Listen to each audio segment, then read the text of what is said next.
नमस्कार, उत्तराखंड समाचार में आपका स्वागत है। मैं नूतन वरुण। सबसे पहले मुख्य समाचार।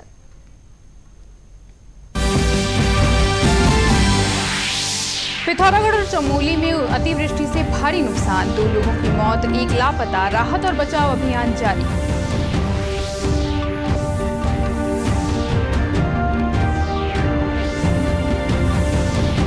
एम्स ऋषिकेश में जल्द शुरू होगी एयर एम्बुलेंस। हेलीकॉप्टर उड़ान का सफल परीक्षण, पर्वतीय क्षेत्रों के गंभीर मरीजों को मिलेगा लाभ।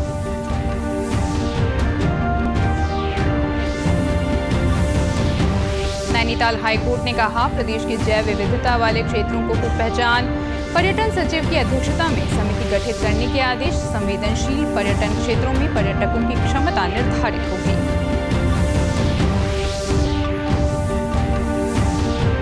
और प्रदेश में कोरोना के प्रसार को रोकने के लिए प्रयास तेज। रामनगर में व्यापारियों की सामूहिक सैंपलिंग, उत्तरकाशी में जागरूकता और स्वच्छता अभियान।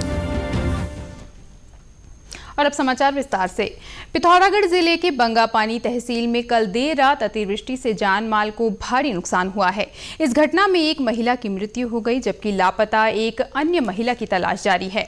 बंगापानी तहसील के जाराजी बली, लुमती, कनार, मैतली, चामी और मूरी गांव में पहाड़ से आया मलबा घरों में घुस गया, जिसके बाद ग्रामीणों ने भागकर अपनी जान बचाई। इस बीच बंगापानी क्षेत्र को मुख्य मार्ग से जोड़ने वाला चामी मोटर पुल पानी की तेज बहाव में बह गया। कल रात बंगापानी तहसील में भारी बारिश, बादल फटने से जौलजीबी, मुंशियारी, पिथौरागढ़ मोटर मार्ग में चामी के पास एक बड़ा बीआरओ का पुल बह गया है। उसके साथ ही कई पैदल पुलिया जो ग्रामीण को जोड़ते हुए पुल भी बह गए हैं। मोरी में जो है 3 घर दबने की सूचना है और बगीचा बगर में 20 परिवारों को शिफ्ट कर दिया गया है। चामी में 2 नालों से मलबा लगातार गोरी नदी में गिर रहा है, जिससे नदी में झील बन गई है। भारी बारिश के कारण गोरी नदी समेत क्षेत्र के सभी नदी नाले उफान पर हैं। एनडीआरएफ और एसडीआरएफ की टीमें राहत और बचाव कार्य में लगी हुई हैं। साथ ही सरकार से रेस्क्यू के लिए हेलीकॉप्टर भेजने की भी मांग की गई है। बंगापानी तहसील में जो है हमारा ग्राम पंचायत चामी है, उसके पास में मंडी नामक स्थान पर एक जो बीआरओ द्वारा निर्मित पुल था वो उसका बहने की सूचना प्राप्त हुई। साथ में चामी में कुछ लोग जो फंसे हुए की सूचना प्राप्त हुई, उनको शिफ्ट करने के लिए एसडीआरएफ और एनडीआरएफ टीम को रवाना कर दिया है। वो रास्ते में भी पहुँचने की सूचना जो प्राप्त नहीं हुआ है और तत्काल हम लोग शिफ्ट करेंगे और उसमें जो राहत राशि अनुमति होगी उसका आकलन किया जाएगा, वो वितरण भी किया जाएगा। उधर चमोली जिले के घाट ब्लॉक के पडेर गांव स्थित किमदूतोक में कल रात अतिवृष्टि से एक महिला की मलबे में दबने से मौत हो गई। इसके अलावा एक 12 वर्षीय लड़की घायल हो गई है, जिसे अस्पताल में भर्ती कराया गया है। ग्राम प्रधान पुष्कर सिंह ने बताया कि रात करीब 3 बजे बादल फटने से आए मलबे में दबने से एक महिला की मौत हो गई। गौशाला और मवेशियों को भी काफी नुकसान पहुंचा है। चमोली की जिलाधिकारी स्वाति एस भदौरिया ने बताया कि नुकसान के आकलन के बाद प्रभावित लोगों को तुरंत मुआवजा दिया जाएगा। एक महिला थी जिनकी की मृत्यु हो गई है मलबे में दबने के कारण, और उनकी बेटी भी घायल है जिनको अस्पताल रेफर किया गया है। और इनकी जो भी मदद होगी, हमारे मृतकों को जो कॉम्पेंसेशन दिया जाता है 4 लाख, तो देने की कार्रवाई भी की जा रही है। और इसके अतिरिक्त भी वहाँ पे कुछ मवेशियों का भी क्षति हुआ है, उसका भी आकलन करके हमारी जो वेटरनरी ऑफिसर्स वगैरह की टीम भी मौके पर है और वो उसका आकलन करके उसका भी मुआवजा दिया जाएगा। एम्स ऋषिकेश में अब एयर एम्बुलेंस सुविधा भी होगी। डीजीसीए द्वारा अनुमति मिलने के बाद मंगलवार को यहां 6 सीटर हेलीकॉप्टर ने ट्रायल लैंडिंग की। स्वास्थ्य सुविधा की दृष्टि से समूचे राज्य को इसका लाभ मिलेगा। एम्स के निदेशक प्रोफेसर रविकांत ने कहा कि राज्य के दूर दराज के क्षेत्रों से गंभीर रोगियों को अब एयर एम्बुलेंस के माध्यम से सीधे एम्स ऋषिकेश लाया जा सकेगा। इस उपलब्धि के बाद एम्स ऋषिकेश देश का पहला सरकारी स्वास्थ्य संस्थान होगा जहां एयर एम्बुलेंस की सुविधा उपलब्ध होगी। आपको बता दें कि हार्ट अटैक, ब्रेन स्ट्रोक और ट्रॉमा के मामलों में मरीज को अति शीघ्र हॉस्पिटल लाना पड़ता है। ऐसे सभी मरीजों के लिए ये सुविधा संजीवनी सिद्ध होगी।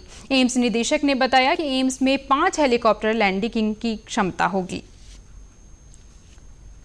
देखिए, अगर पहाड़ में कहीं पर मरीज जो है एक्सीडेंट होता है, हार्ट अटैक होता है, कोई तुरंत लाना है अब उसको इधर उधर जाना नहीं है, वहाँ से सीधे यहाँ लाना है। उधर भी इंतजाम करेंगे, यहाँ भी इंतजाम करेंगे, रास्ते में भी इंतजाम करेंगे। इसमें हमें बताते हैं कि 5 हेलीकॉप्टर यहाँ पे आ सकते हैं। केंद्रीय पर्यावरण मंत्री प्रकाश जावड़ेकर ने आज विश्व बाघ दिवस 2020 की पूर्व संध्या पर अखिल भारतीय बाघ अनुमान रिपोर्ट 2018 जारी की। नई दिल्ली में मीडिया को संबोधित करते हुए उन्होंने कहा कि दुनिया में बाघों की कुल संख्या का करीब 70% भारत में है। बाघों की संख्या की दृष्टि से भारत का पहले स्थान पर होना इस बात का सूचक है कि यहाँ इनके संरक्षण के कारगर प्रयास किए गए हैं। श्री जावड़ेकर ने कहा कि 1973 में देश में केवल 9 बाघ अभयारण्य थे और अब इनकी संख्या बढ़कर 50 हो गई है। श्री जावड़ेकर ने कहा कि बाघों के अलावा भारत के जंगलों में 30,000 हाथी, 3,000 एक सींग वाले गैंडे और 500 से अधिक शेर भी पाए जाते हैं। उन्होंने कहा कि देश में बाघों की संख्या और बढ़ाने के प्रयास किए जा रहे हैं। इस मौके पर पर्यावरण राज्य मंत्री बाबुल सुप्रियो ने कहा कि Guinness book of world records ने भारत में बाघों की संख्या में बढ़ोतरी की बात स्वीकार की है, जो गर्व का विषय है।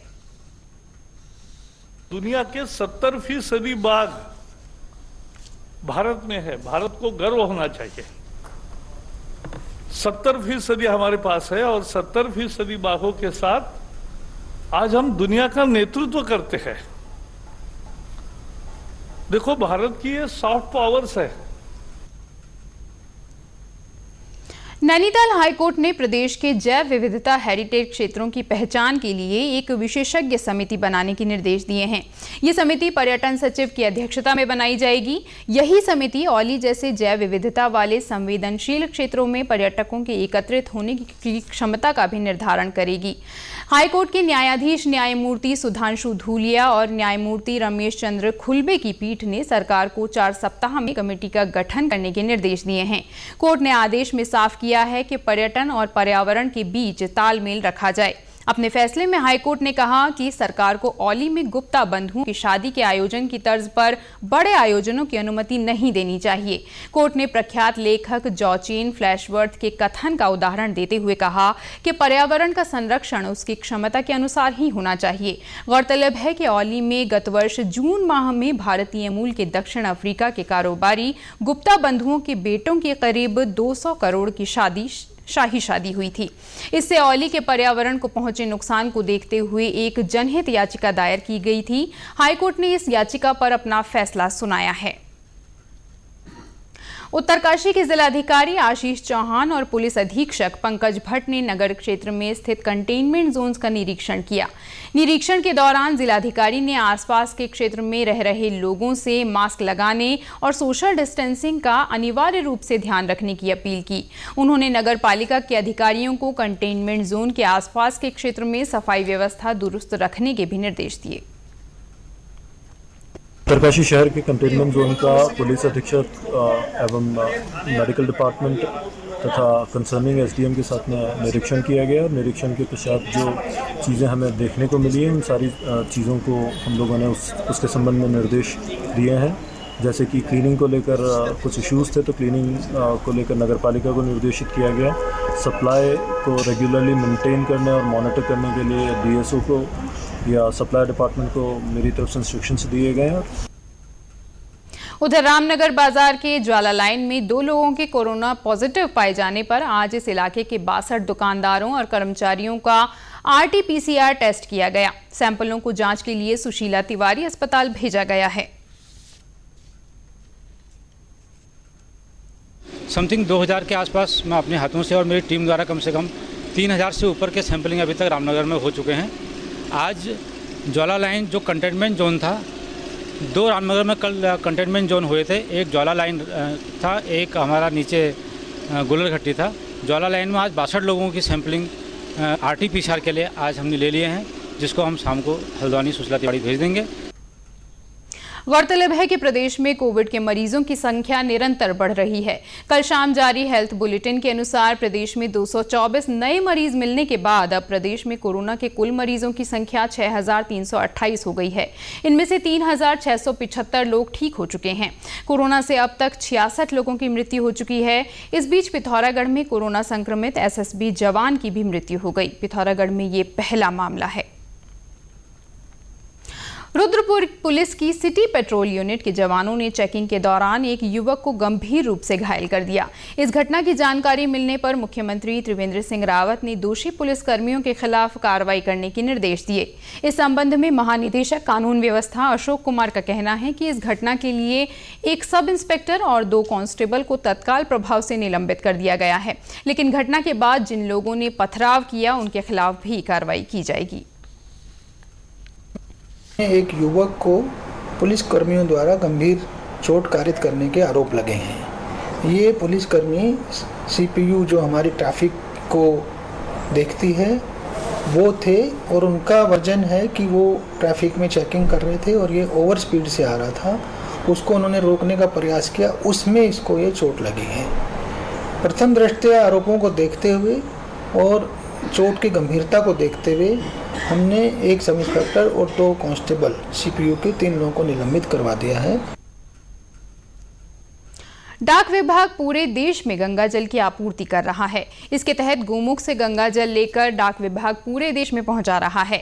देहरादून डाक विभाग के निदेशक एस.के. राय ने बताया कि गंगा जल को एकत्रित करने के बाद पूरी तरह से संरक्षित किया जाता है और 250 ml की बोतल में पैक किया जाता है, जिसके बाद गंगा जल को देहरादून लाया जाता है और देश भर के 23 परिमंडल के माध्यम से गंगा के प्रति आस्था रखने वाले लोगों तक पहुंचाया जाता है।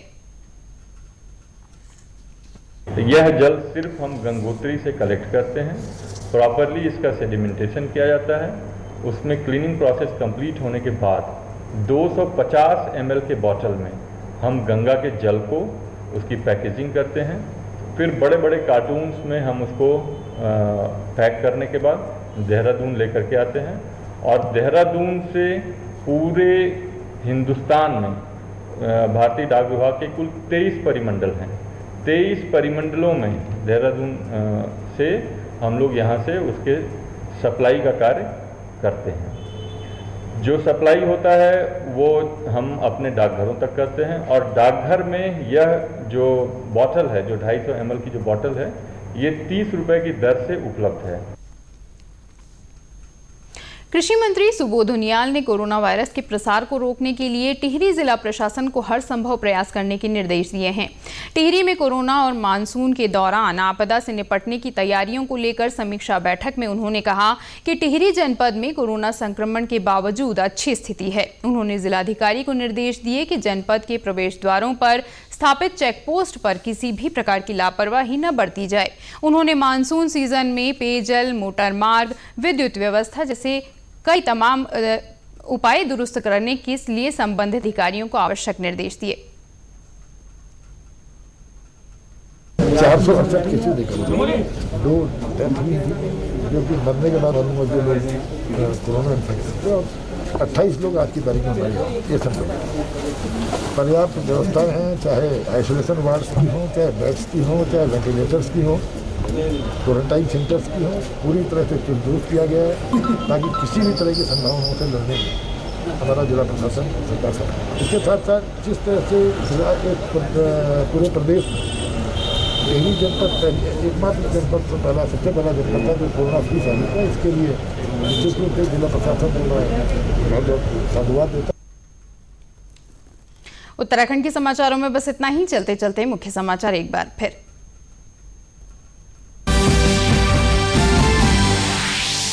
पिथौरागढ़ और चमोली में अतिवृष्टि से भारी नुकसान, 2 लोगों की मौत, 1 लापता, राहत और बचाव अभियान जारी।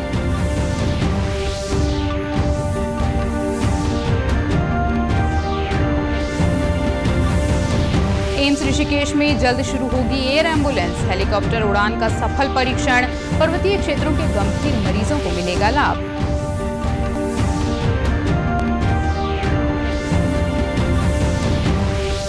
नैनीताल हाईकोर्ट ने कहा प्रदेश के जैव विविधता वाले क्षेत्रों की हो पहचान, पर्यटन सचिव की अध्यक्षता में समिति गठित करने के आदेश। संवेदनशील पर्यटन क्षेत्रों में पर्यटकों की क्षमता निर्धारित होगी।